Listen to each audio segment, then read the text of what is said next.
সুপ্রভাত বন্ধুরা, ভোর 6:35 আছি শান্তিনিকেতনে বিশ্বভারতীর উপাসনা মন্দিরে। আপনারা যে ঘণ্টার ধ্বনি শুনতে পাচ্ছেন, এর মাধ্যমে ছাত্রছাত্রীদেরকে প্রার্থনায় অংশগ্রহণ করার জন্য আহ্বান করা হচ্ছে। প্রতি বুধবার সকাল 6:45 থেকে প্রার্থনা শুরু হয়। সবাই এখানে অংশ নিতে পারে, তবে তার জন্য বাধ্যতামূলক সাদা পোশাক পরে আসা।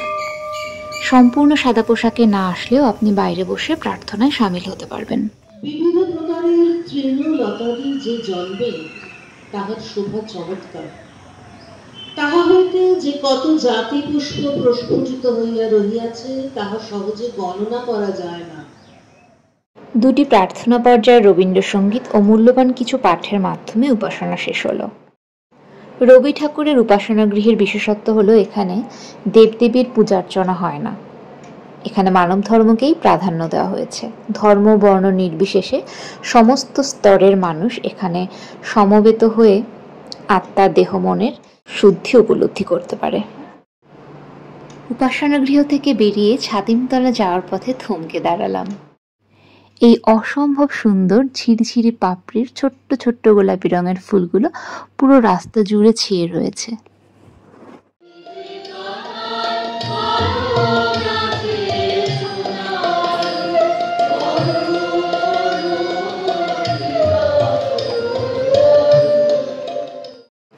ছাতিমতলা থেকে চলে গেলাম বোলপুর মুলুক ভারত সেবাশ্রম সংঘে গুরু মহারাজকে দর্শন করতে। এই আশ্রমটি নিয়ে অলরেডি আমার চ্যানেলে ভিডিও আপলোড করা আছে, আপনারা চাইলে দেখে নিতে পারেন। আমি ডিসক্রিপশনে লিংক শেয়ার করে দেব। বিকেলবেলায় চলে গেলাম সোনাঝুরি হাটে।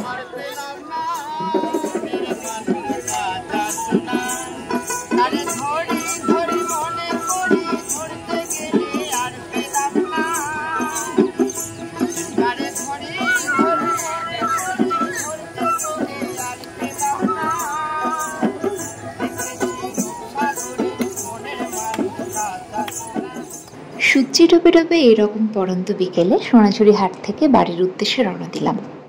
পথে যেতে যেতে উপরি পাওনা হিসেবে সংযোজন হলো মায়াবী সূর্যাস্তের এই অপরূপ সুন্দর দৃশ্য।